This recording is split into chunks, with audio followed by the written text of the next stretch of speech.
Ninja ने काले और सफेद रंग की रोशनी निकालते हुए सीधे उस लौकिक शैतानी राजा पर हमला कर दिया। जब वो रोशनी लौकिक शैतानी राजा से सैकड़ों फुट की दूरी पर थी, तभी शैतानी राजा के शरीर से शैतानी शक्तियों ने निकलकर एक बहुत बड़ा पर्दा तैयार कर लिया। इस पर्दे की मदद से शैतानी राजा निंजा का वो हमला रोकने में कामयाब हो गया।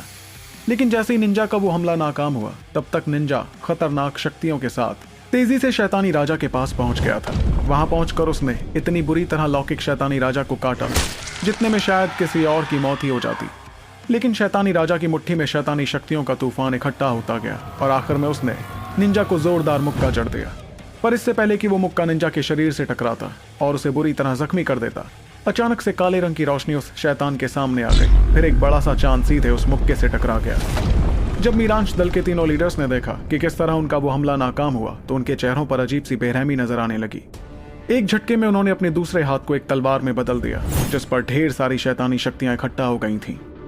वो हाथ काले रंग के चांद से टकराकर उसके पार हो गया और सीधे निंजा पर हमला करने के लिए बढ़ने लगा। तभी उस इलाके में एक प्राचीन दहाड़ सुनाई देने लगी और बैंगनी सुनहरा ड्रैगन पंजा आयाम को चीरते हुए सीधे उस ताकतवर तलवार से टकरा गया। दोनों की टक्कर पर चिंगारियां निकलकर हर तरफ फैलती दिखाई देने लगी और एक बहुत तेज आवाज सुनाई पड़ी। इतना ही नहीं, दोनों की टक्कर पर शक्तियों की लहरें भी चारों ओर फैलती दिखाई दी। इस हमले से ड्रैगन पंजा हड़बड़ाकर पीछे होने लगा, लेकिन उसके हमले ने तलवार की शैतानी शक्तियों को नाकाम कर दिया। इस मौके का फायदा उठाकर निंजा ने ऊंची छलांग लगाकर बेरहमी से लौकिक शैतानी राजा के हाथ को काट दिया। उसमें एक बहुत बड़ा जख्म हुआ, जिसमें से काले रंग का खून निकलने लगा। इससे साफ हो गया था कि निंजा ने कोई कसर नहीं छोड़ी थी। शैतानी राजा के जरिए तीनों लीडर्स को बहुत दर्द महसूस हुआ और उन्होंने गुस्से में चिल्लाते हुए कहा, तुम लोगों को तो बेरहमी से मौत देनी पड़ेगी, बहुत हुआ खेल। उन्होंने शैतानी राजा का दूसरा हाथ इस्तेमाल करते हुए निंजा को पकड़ा और उसे वहां से दूर फेंक दिया। निंजा फेंकते हुए बहुत दूर जा गिरा। उसके टकराने से एक पहाड़ भी टूट गया, लेकिन निंजा ने अपने शरीर को संभालकर अपना पैर जोर से जमीन पर पटका और वो एक बार फिर हमला करने के लिए तेजी से आगे बढ़ने लगा। तभी हवा में उड़ते ध्रुव शौर्य ने अपने पंख फड़फड़ाने शुरू किए और काले रंग की रोशनी को एक बहुत बड़े भाले में बदल दिया। फिर वो भी तेजी से आगे बढ़ने लगा, जिसने लौकिक शैतानी राजा पर हमला कर दिया। इस दौरान थोड़ी दूरी पर दिखता छोटू भी दहाड़ने लगा और बैंगनी सुनहरी रोशनी से आसपास की शैतानी शक्तियों को तबाह करने लगा। उसने दोबारा अपने बड़े पंजे से आयाम चीरते हुए लौकिक शैतानी राजा पर हमला किया। तीनों के एक साथ हुए उस खतरनाक हमले से लौकिक शैतानी राजा का गुस्सा बहुत ज्यादा बढ़ गया।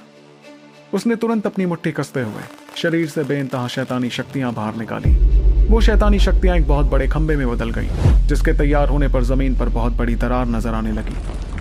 आखिर में वो खंबा शैतानी राजा के ठीक सामने हुआ, जिससे आकर तीनों ताकतवर हमले टकरा गए। जहां निंजा अपने नुकीले दांतों का इस्तेमाल कर रहा था, वहीं ध्रुव शौर्य अपने पंखों की रफ्तार का फायदा उठा रहा था भाले के हमले के लिए, जबकि छोटू दहाड़ते हुए ड्रैगन पंजे से हमला करता गया। तीनों के खतरनाक हमलों के बावजूद लौकिक शैतानी राजा ने हार नहीं मानी, बल्कि हर बार जब वो तीनों हमले करते तो वो शैतानी राजा खंबा इस्तेमाल कर उनका सामना कर लेता। अगर बात ताकत की हो तो जाहिर था कि मीरांश दल के तीनों लीडर्स की शक्तियां छोटू और उसके भाइयों से ज्यादा थी। लेकिन छोटू और उसके भाई भी कोई मामूली योद्धा नहीं थे। सभी के पास अपनी खासियत थी और वो तीनों खतरे उठाने में भी नहीं झिझकते थे। इसलिए चाहे छोटू और उसके भाइयों के शरीर पर जख्म आते गए, मगर वो पीछे हटने को तैयार नहीं थे। जख्मी होते हुए वो तीनों लौकिक शैतानी राजा को जख्मी करते रहे। जहां से उनके हमले गुजर रहे थे, वो जमीन टूटती जा रही थी और आसपास के आयाम में भी अजीब सी तबाही मच गई थी। वो मुकाबला इतना खतरनाक था कि लगने लगा जैसे वो दुनिया वहीं खत्म होने वाली थी। दुनिया का ये हिस्सा हंगामे से भर गया था और उस जगह पर शैतानी शक्तियां बहुत भारी तादाद में मौजूद थीं। मीरांश विनाश गठबंधन के अनगिनत ताकतवर योद्धा अंधेरे के गुलामों से टकराते जा रहे थे। इस वक्त सभी अपनी समझ खोकर पागलपन भरे हमले कर रहे थे। इसलिए बेइंतहा शक्तियां बेरहमी से चारों तरफ दिख रही थी। बीच बीच में आसमान से कुछ योद्धा नीचे गिरते दिखाई देते। योद्धाओं के अलावा अंधेरे के गुलाम भारी तादाद में मिटते जा रहे थे। थोड़ी दूरी पर जरीना अपनी मुट्ठी कस रही थी और अनगिनत बर्फीले खंजरों के साथ सैकड़ों अंधेरे के गुलामों से एक साथ निपट रही थी। उसके ऐसे खतरनाक हमलों के सामने अंधेरे के गुलाम कुछ नहीं कर पा रहे थे। लेकिन अंधेरे के गुलामों की तादाद इतनी ज्यादा थी कि भारी तादाद में मिटने के बाद भी वो खत्म होने का नाम ही नहीं ले रहे थे। इसकी वजह थी उस जगह पर फैली शैतानी शक्तियां, जो लगातार जमीन के नीचे से ऐसे अंधेरे के गुलाम बाहर लाती जा रही थी। ऐसे में जरीना पर लगातार हमले होते गए।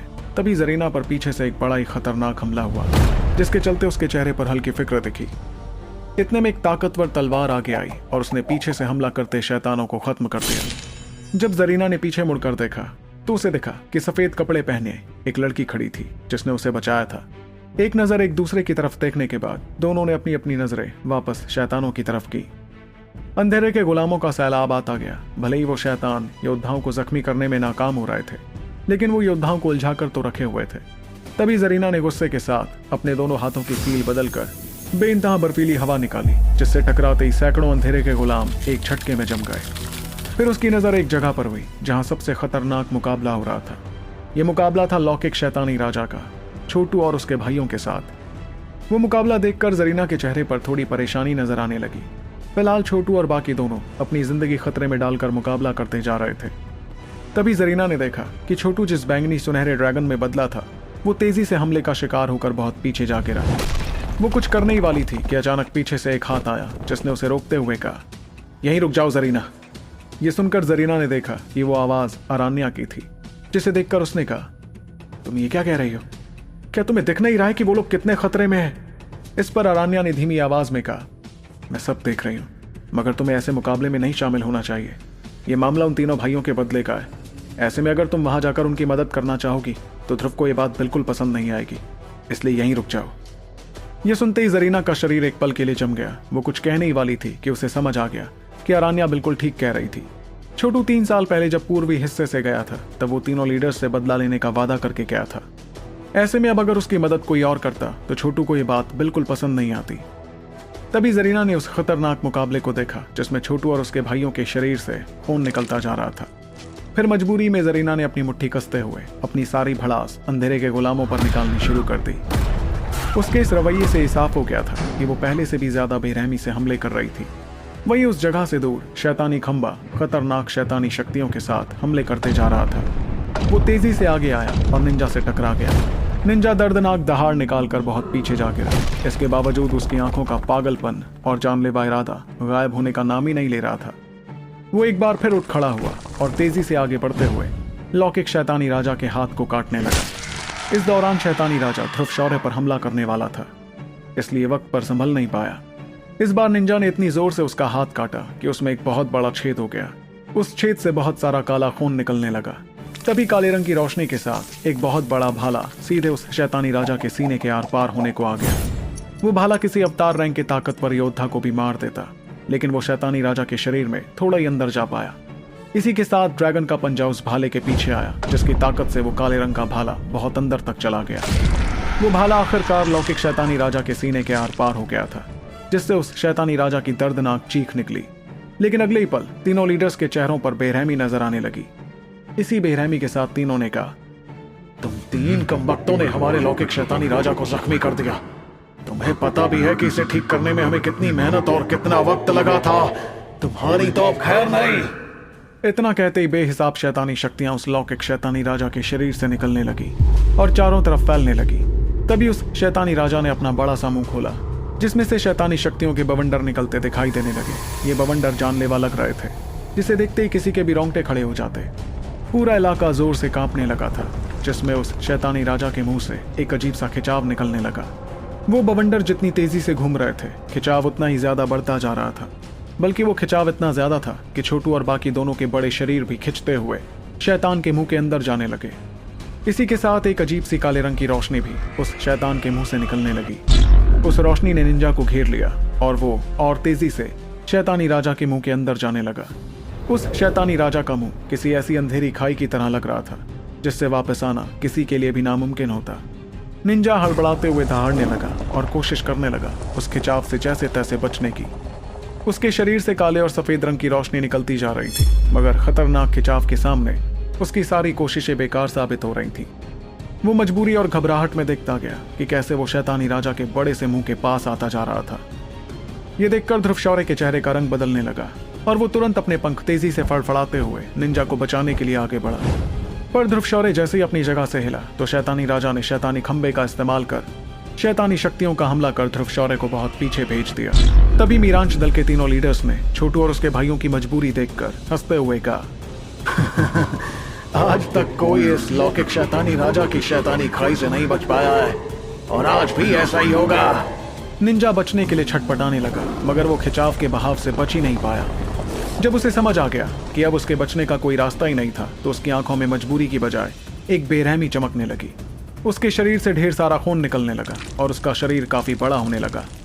उसकी चमक को देखकर ऐसा लग रहा था जैसे निंजा का शरीर एक जोरदार धमाके के साथ फटने वाला था। यह देखकर ध्रुव शौर्य चिल्लाया, निंजा नहीं! पर जिस वक्त निंजा खुदकुशी का मन बना चुका था, उतने में बैंगनी सुनहरी रोशनी ने आकर उसे घेर लिया। इस रोशनी के साथ ही प्राचीन ड्रैगन की बड़ी सी पूंछ निंजा से टकराई, जिसके हमले से वो काली रोशनी से दूर चला गया। ये देखकर निंजा हैरान हो गया और उसने तुरंत नजरें घुमाते हुए देखा कि असल में सिर्फ छोटू की पूंछ नहीं, बल्कि खुद छोटू ने काली रोशनी में उसकी जगह ले ली थी। इसका मतलब शैतानी राजा के मुंह के पास अब छोटू जाने लगा था। ये देखते ही निंजा की आंखें लाल हो गई और वो बेरहमी से लौकिक शैतानी राजा पर हमला करने के लिए आगे बढ़ने लगा। लेकिन तभी अचानक ध्रुव शौर्य उसके सामने आ गया और उसने निंजा को आगे बढ़ने से रोक दिया। यह देखकर निंजा ने चिल्लाते हुए कहा, ध्रुव भाई आप ये क्या कर रहे हैं? भैया की जान खतरे में है। इस पर ध्रुव शौर्य ने उसे समझाते हुए कहा, इतना घबराने की जरूरत नहीं है निंजा। तुझे क्या लगता है कि छोटू को निगलना इसके लिए इतना आसान होगा? छोटू तो इसके गले की फांस बनने वाला है, बस देखता जा। लेकिन निंजा के चेहरे पर झिझक साफ नजर आ रही थी। उसकी आंखें अभी भी गुस्से से लाल थीं। कुछ पल पहले उसने महसूस किया था कि शैतानी राजा के मुंह से किस कदर जानलेवा शक्तियां निकल रही थीं। ऐसी शक्तियों के बीच कोई अवतार भी आसानी से मारा जाता। तभी मीरांश दल के तीनों लीडर्स ने देखा कि कैसे ध्रुव शौर्य और निंजा दूर रुक गए, इस उम्मीद में कि छोटू उनका बहुत कुछ बिगाड़ लेता। इस एहसास के चलते तीनों ने हंसकर कहा, तुम बेवकूफों को लगता है कि ये हमसे बच जाएगा? इस हमले के सामने तो कोई अवतार तक झुलस कर इतनी बुरी तरह मारा जाए कि उसकी राख तक नहीं बचेगी। इस बेवकूफ ध्रुव रायजादा को आज हम बताते हैं कि इसका अंजाम कितना दर्दनाक होने वाला है। ध्रुव शौर्य लगातार तीनों की तरफ घूरता गया, जो गुरूर के चलते हंसते गए। ध्रुव के चेहरे पर जरा भी जज्बात नहीं दिख रहे थे, जबकि उसने धीमी आवाज में निंजा से कहा, निंजा मौका देख और अपनी सारी शक्तियों का हमला एक बार में कर देना। जब निंजा ने देखा कि ध्रुव शौर्य को वाकई छोटू की फिक्र नहीं थी, तो निंजा भी चैन की सांस लेते हुए उसकी बात के लिए राजी हुआ। वो भी जानता था कि ध्रुव शौर्य को छोटू की बहुत ज्यादा परवाह थी, इसलिए अगर छोटू सच में मरने वाला था तो ध्रुव शौर्य इतना शांत नहीं होता। दूसरी तरफ मीरांश दल के तीनों लीडर्स तो बहुत खुश लग रहे थे। वो जानते थे कि एक बार वो छोटू को खत्म कर देते तो बाकियों से निपटना उनके लिए कोई बड़ी बात नहीं थी। फिर खूंखार नजरों के साथ वो ध्रुव शौर्य और निंजा की तरफ देखने लगे। मार कसिए, तुझे तो हम ऐसी मौत देंगे कि तेरी दुनिया वाले तक कांप उठेंगे। लेकिन जैसे ही वो हमला करने वाले थे, लौकिक शैतानी राजा का शरीर तेजी से कांपने लगा। तीनों लीडर्स को महसूस हुआ कि वो कपकपी उनके मुंह के पास आ चुके छोटू की वजह से हो रही थी, जिस वजह से वो हैरान दिखने लगे। तभी छोटू ने हंसते हुए कहा, बेवकूफ तो तुम तीनों हो जो सोचते हो कि मैं इतनी आसानी से मारा जाऊंगा। प्लूटोनिया का हीरो हूं भाई, ऐसे कैसे मर सकता हूं। उसकी बात पर तीनों लीडर्स की आंखों में बेरहमी दिखती रही और उन्होंने शैतानी राजा के मुंह से निकलते खिंचाव को और ज्यादा बढ़ाते हुए कहा, वाकई मरते वक्त भी तेरा हौसला डगमगा नहीं रहा, लेकिन इस शैतानी खाई में गिरने के बाद तो तू बच ही नहीं सकता ध्रुव रायजादा। पर जब उन्होंने शैतानी शक्तियां बढ़ा दी, तब छोटू ने हंसते हुए कहा, और शैतानी शक्तियां भेजते जाओ। तुम जितनी ज्यादा शैतानी शक्तियां भेजोगे, मैं उतनी ज्यादा शक्तियों को शुद्ध कर दूंगा। जैसे जैसे शैतानी राजा की शैतानी शक्तियां और भारी तादाद में छोटू की तरफ जाती गई, वैसे वैसे उसका बड़ा सा शरीर और तेजी से कांपने लगा। यह हरकत छोटू के शरीर से निकलती सफेद रंग की रोशनी की वजह से हो रही थी। ये नजारा देखते ही तीनों लीडर्स के चेहरों का रंग बदलने लगा और उन्हें समझ ही नहीं आया कि आखिर वहां हो क्या रहा था। तभी उन्हें एक अजीब सा दर्द महसूस हुआ और लौकिक शैतानी राजा के कांपते शरीर में उनकी दर्द भरी आवाजें सुनाई देने लगी। सफेद रोशनी के साथ ही छोटू ने काली बिजलियों का जोरदार हमला उस शैतानी राजा पर कर दिया। इस हमले से शैतानी राजा के शरीर में बिजली कौंधने लगी और एक बेहद खतरनाक हमला छोटू की तरफ बढ़ा। ध्रुव रायजादा, तुझे तो हम छोड़ेंगे नहीं। क्या मीरांश दल के तीनों लीडर्स के खिलाफ जीत पाएंगे छोटू और उसके भाई? आपको क्या लगता है? मुझे कमेंट करके जरूर बताएं और आगे की कहानी जानने के लिए सुनते रहिए दी one and only RJ Revansh के साथ सुपर योद्धा, सिर्फ पॉकेट एफएम पर।